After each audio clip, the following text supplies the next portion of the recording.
দেখুন, লোকটি স্টিলের ঢাকনা তোলার পর বেরিয়ে এলো সাদা রাবার বা ছানার মতো দেখতে এক ধরনের জিনিস।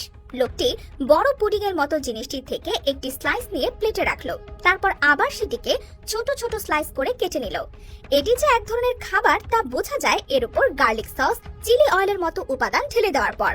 সবশেষে দেখা গেল প্লেট সহ খাবারটি কাস্টমারের সামনে সার্ভ করা হয়েছে, আর কাস্টমারও চপস্টিক দিয়ে সেটি খাচ্ছে। এই খাবারটিকে বলা হয় টোফু। চীন, জাপান, কোরিয়া, থাইল্যান্ড, সিঙ্গাপুর সহ এশিয়ার বেশ কিছু দেশে এটি একই সাথে খুব জনপ্রিয় ও ঐতিহ্যবাহী একটি খাবার। একে বিন কার্ডও বলা হয়, কারণ এটি বানানো হয় সয়াবিন থেকে আর দেখতেও একদম দইয়ের মতো। এর উৎপত্তি চীনে হলেও জাপানের ঐতিহ্যবাহী রান্নায় তৈরি টোফুর জনপ্রিয়তা সবচেয়ে বেশি। কিন্তু কিভাবে সয়াবিন থেকে বানানো হয় এই টোফু? প্রথমে সংগ্রহ করা হয় সয়াবিন। সাধারণত শুকনো অবস্থায় বীজগুলো বেশ শক্ত থাকে, তাই সেগুলো আগে সারা রাত ধরে পানিতে ভিজিয়ে রাখা হয়। ভিজে নরম হতে অন্তত 10 ঘন্টার মতো সময় লাগে বীজগুলোর। নরম হওয়ার পর সয়াবিনগুলোকে বেশ কয়েকবার পানি দিয়ে ভালো মতো ধুয়ে নেওয়া হয়। এরপর সয়াবিন থেকে পানি ছড়িয়ে সেগুলোকে ঢালা হয় গ্রাইন্ডার মেশিনে। গ্রাইন্ডারে সয়াবিনের সাথে কিছু পানি ঢেলে দেওয়া হয়, আর গ্রাইন্ডারে মূলত দুটি পদ থাকে, যেগুলো দিয়ে সয়াবিনের দুটি অংশ আলাদা হয়ে বের হয়। সয়াবিনের বীজের আবরণটির ভেতর যে সাদা অংশ থাকে সেটি হচ্ছে স্টার্চ, আর টোফু তৈরিতে এটিরই প্রয়োজন হয়। গ্রাইন্ডারে দেওয়ার পর সাদা অংশটি দুধের মতো সাদা তরল হয়ে একদিক থেকে বেরিয়ে আসে, আর খোলসগুলো শুকনো গুঁড়োর মতো হয়ে আরেক দিক থেকে বেরোয়। সয়াবিন খোলসের এই ছাতুকে বলা হয় ওকারা।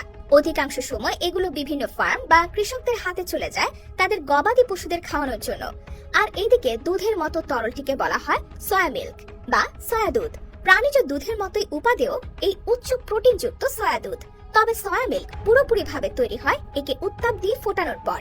এজন্য একটি বড় বয়লিং মেশিনে এই তরল ঢালা হয়। এরপর একই সাথে সেটিকে ঘোরানো হয় যেন ভালোভাবে তা মিক্স হতে থাকে। উত্তপ্ত হতে হতে এক সময় এর উপরে ফেনা জমে, তবে সেগুলো কাজে লাগে না বিধায় উপর থেকে ছেঁকে ফেলে দেওয়া হয়। তারপর সয়া দুধকে ঢেলে রেখে দেওয়া হয় ঠান্ডা হওয়ার জন্য।